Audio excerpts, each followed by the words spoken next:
மதுரை மாவட்டம் கீழக்கரையில் புதிதாக கட்டப்பட்டுள்ளது கலைஞர் நூற்றாண்டு ஏறு தழுவுதல் ஜல்லிக்கட்டு அரங்கம். இந்த அரங்கத்தை முதலமைச்சர் திரு மு.க. ஸ்டாலின் திறந்து வைக்கிறார். முதலில் அந்த காட்சிகளை பார்க்கலாம்.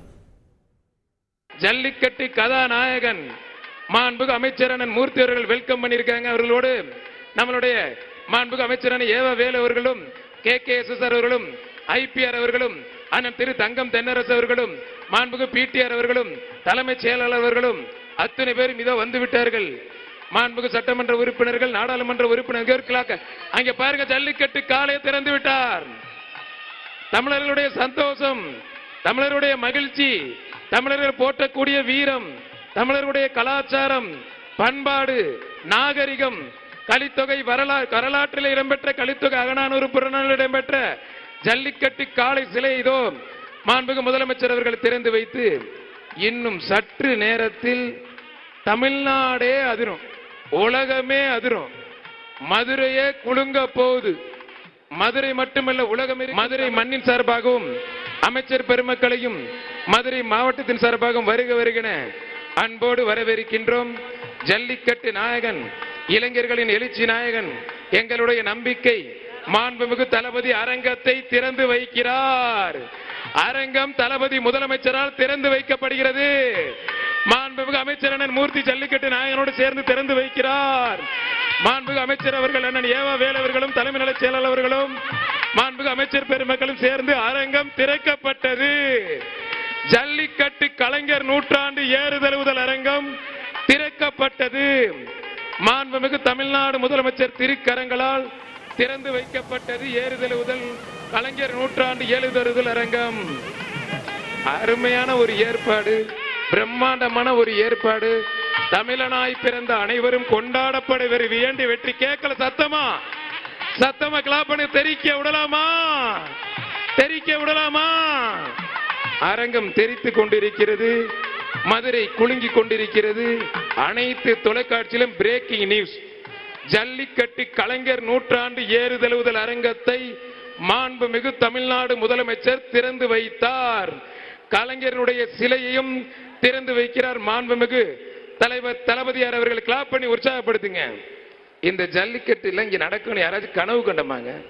ஏதோ வேலை பாட்டி நம்ம தாத்தன் அண்ணன் தம்பி பாட்டெல்லாம் காட்டுல ஆடு மாடு மேய்ச்சிக்கிட்டு இப்படி வருவாங்க. ஆனா இதுல தானடா மாடு துள்ளி குதிச்சு போகுதுன்னு சந்தோஷப்படக்கூடிய ஒரு விழா. இப்படிப்பட்ட ஒரு நிகழ்வு, இப்படிப்பட்ட ஒரு நிகழ்ச்சி தமிழ்நாடு மட்டுமல்லாமல் உலகமே இன்று தமிழ்நாடு முதலமைச்சரை பாராட்டி கொண்டிருக்கிறது. இரவு பகல் தமிழ்நாடு முதலமைச்சர் அவர்கள் இன்னும் சில நிமிடங்களில் விழா மேடைக்கு வருகை தர உள்ளார்கள்.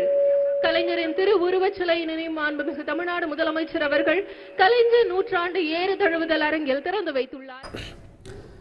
மதுரை மாவட்டத்தில் ஜல்லிக்கட்டுக்கு பெயர் போன மதுரை மாவட்டத்தில் இனி 3 ஜல்லிக்கட்டில் 4 ஜல்லிக்கட்டு நிகழப்போகிறது. இதற்கென பிரத்யேக அரங்கம் அமைக்கப்பட்டிருக்கிறது. உலக தரத்தில் ஒரு அரங்கம் அமைக்கப்பட்டிருக்கிறது. கூடுதல் விவரத்தை செய்தியாளர் மாரிசாமி வழங்க கேட்கலாம். மாரிசாமி, இந்த அரங்கத்தினுடைய சிறப்பம்சங்கள் என்ன? இப்போது இன்று நடக்க இருக்கக்கூடிய இந்த ஜல்லிக்கட்டு நிகழ்வில் எவ்வளவு காளைகள் கலந்துக்கிறாங்க? விவரங்கள் என்ன? தமிழர்களின் பாரம்பரிய வீர விளையாட்டான ஜல்லிக்கட்டுக்காக, ஜல்லிக்கட்டு மற்றும் ஏறுதழுவுதல் போன்ற பாரம்பரிய விளையாட்டுகளை நிகழ்த்துவதற்காக தமிழ்நாடு அரசு தனியாக ஒரு அரங்கம் ஏற்பாடு செய்து உலக தரத்தில், அதாவது உலக தரத்திலான ஸ்டேடியம், ஜல்லிக்கட்டு ஸ்டேடியம் அமைத்து கலைஞர் நூற்றாண்டு ஏறுதழுவுதல் அரங்கம் இன்று திறப்பு விழா கண்டிருக்கிறது. தமிழ்நாடு முதலமைச்சர் மு.க. ஸ்டாலின் அவர்கள் அந்த அரங்கத்தை திறந்து வைத்திருக்கிறார். அதற்கு முன்பாக ஜல்லிக்கட்டு காளை சிலையையும் திமுகவின் தலைவரும் தமிழகத்தின் முன்னாள் முதலமைச்சருமான டாக்டர் கலைஞர் சிலையையும் திறந்து வைத்திருக்கிறார். திறந்து வைத்து இப்போது ஜல்லிக்கட்டு போட்டியை, அதாவது இந்த அரங்கத்தில், இந்த ஜல்லிக்கட்டு மைதானத்திலேயே நடைபெறக்கூடிய முதல் ஜல்லிக்கட்டு போட்டியை தமிழ்நாடு முதலமைச்சர் கொடியசைத்து துவக்கி வைக்க இருக்கிறார். அதன் பின்பு இந்த ஜல்லிக்கட்டு போட்டியை பார்த்தோம்னால் மதுரை மாவட்டம் அலங்காநல்லூர் அருகே கீழக்கரையில் இந்த ஜல்லிக்கட்டு மைதானம் அமைந்திருக்கிறது. இந்த ஜல்லிக்கட்டு மைதானம் ஒரே நேரத்தில் 5000 பார்வையாளர்கள் அமர்ந்து பார்க்கக்கூடிய வசதி கொண்டது. அமர்ந்து நிழலில் அமர்ந்து பார்க்கக்கூடிய வசதி படைத்தது. அது போக தனியாக தற்காலிக கேலரிகள் அமைக்கப்படும், அதில் பார்த்துக் கொள்ளலாம். அதுபோக இதில் பங்கேற்கும் மாடுபிடி வீரர்கள் தனியாகவும், மாடுபிடி வீரர்களுக்கும் காளைகளுக்கும் சம்பந்தம் இல்லாமல். ஏனென்றால் ஜல்லிக்கட்டு என்று பார்த்தோமானால் அலங்காநல்லூர் உலக புகழ் பெற்ற ஜல்லிக்கட்டு மதுரை மாவட்டத்தில் அவனியாபுரம், அலங்காநல்லூர், பாலமேடு ஆகிய பகுதிகளில் நடைபெறும். முதல் நாள் அவனியாபுரத்திலும், 2ஆம் நாள் பாலமேட்டிலும், 3ஆம் நாள் அலங்காநல்லூரிலும் நடைபெறும். இந்த பகுதி முழுவதுமே எந்த இடத்தில் காளை வருகிறது என்றே தெரியாது. அந்த அளவிற்கு வீடுகளில் உள்ள ஒரு சிறுவர் சிறுமியர் கூட வெளியே வராத அளவிற்கு காளைகள் அந்த புறம் இந்த புறம் என்று ஓடிக்கொண்டே இருக்கும் இந்த ஊர் முழுவதும். அப்படி அல்லாமல் இந்த மைதானத்தில் காளைகள் இருப்பதற்கு தனி பகுதி, வீரர்கள் இருப்பதற்கு தனி பகுதி. வீரர்கள் இருக்கும் பகுதியில் மருத்துவ வசதி, அதுபோக அவர்களுக்கான அடிப்படை வசதிகள், அதுபோக அவர்கள் அதாவது 1 மணி நேரத்திற்கு ஒரு சுற்று வீரர்கள் இறங்குவார்கள். மீதியுள்ள வீரர்கள் அதாவது அங்கேயே ரெஸ்ட் எடுத்துக் கொள்வதற்கான வசதிகள் அப்ப இது அனைத்தும் அவர்களுக்கு செய்து தரப்படுகிறது. அதே போல் காளைகளுக்கும் தனியாக அவர்கள் அந்த காளைகள் அனைத்தும் வெயிலில் இல்லாமல் நிழலிலேயே கொண்டு வரப்படுகிறது. மருத்துவ பரிசோதனை முடித்து நேரடியாக வாடிவாசலுக்கு கொண்டு வரப்படுகிறது.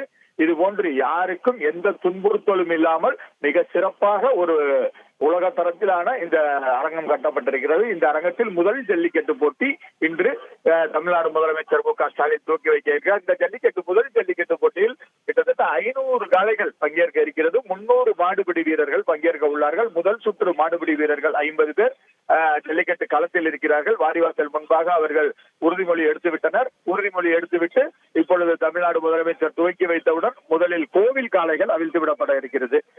அதாவது எப்பொழுதுமே பாரம்பரிய முறைப்படி கோவில் காளைகள் அவிழ்த்து விடப்படும். அதே போல் இப்பொழுதும் கோவில் காளைகள் அவிழ்த்து விடப்பட இருக்கிறது. அதனை தொடர்ந்து வரிசை கிரமமாக காளைகள் அணிவகுத்து நிற்கின்றன. அந்த காளைகள் அனைத்தும் 500 காளைகள் ஆன்லைனில் புக் செய்து அவர்களுக்கு டோக்கன் வழங்கப்பட்டிருக்கிறது. அந்த 500 காளைகள் இந்த ஜல்லிக்கட்டில் இன்றைய ஜல்லிக்கட்டில் அவிழ்த்து விடப்பட இருக்கிறது. பரிசு பொருட்களை பார்த்தோமானால் சிறந்த காளைக்கும் சிறந்த மாடுபிடி வீரனுக்கும் ஒரு மகேந்திரா கார், தலா ஒரு மகேந்திரா கார் ஜீப் கார் வழங்கப்பட இருக்கிறது. மகேந்திரா ஜீப் கார் தலா, அதாவது ஒரு ஜல்லிக்கு சிறந்த காளைக்கு சிறந்த மாடுபிடி வீரன் 2 பேருக்கும், அதுபோக 2வது பரிசு சிறந்த காளைக்கும் சிறந்த மாடுபிடி வீரனுக்கும் இருசக்கர வாகனம் பைக் வழங்கப்பட இருக்கிறது. அதுபோக அதாவது நன்றாக காளைகளை பிடிக்கும் மாடுபிடி வீரர்களுக்கும் நன்றாக விளையாடும் காளைகளுக்கும் தங்கக்காசு, பீரோ, கட்டில், சைக்கிள் உள்ளிட்ட அனைத்து பொருட்களும் பரிசாக தரப்பட இருக்கிறது. இந்த அனைத்தும் இன்னும் சில நிமிடங்களில் தமிழக முதல்வர் கொடியசைத்து துவக்கி வைத்தவுடன் இந்த ஜல்லிக்கட்டு போட்டியானது துவங்க இருக்கிறது. மாரிசாமி, மற்ற போட்டிகள் எல்லாம் கடந்த முறை நடந்த போட்டிகள் எல்லாம் கூட பார்த்தோம். அரசு சார்பில் குறிப்பாக முதலமைச்சர் சார்பில் கொடுக்கப்படும் பரிசுகள் பிற தனிநபர்கள் கொடுப்பாங்க, நிறுவனங்கள் கொடுப்பாங்க. இது அரசு நடத்தக்கூடிய விழா. இதில் பரிசு பொருட்கள் முழுவதுமே அரசே வழங்குகிறதா, மற்றவர்கள் தனிநபர்கள்? ஏன்னா ஒருத்தர் ஒரு காளை அடக்கினார்னா அண்டா குண்டா நிறைய விஷயங்கள் எடுத்துகிட்டு போவார். அந்த மாதிரி இருக்கா? இல்ல, அனைத்து அதாவது பாரம்பரிய முறைப்படி தான் இந்த ஜல்லிக்கட்டு நடக்க இருக்கிறது. அவர்கள் எப்படி எல்லா ஜல்லிக்கட்டிலும் எப்படி பரிசு சாட்டுவார்களோ கிராமப்புறங்களில் அதை கூறுவார்கள் பரிசு பொருட்களை சாட்டுவது என்று அர்த்தம். அந்த பரிசு பொருட்கள் எவ்வளவு பரிசு பொருட்கள், அதுவும் ஸ்பான்சர் தான், அதாவது நன்கொடையாளர்கள் தான் தருகிறார்கள்.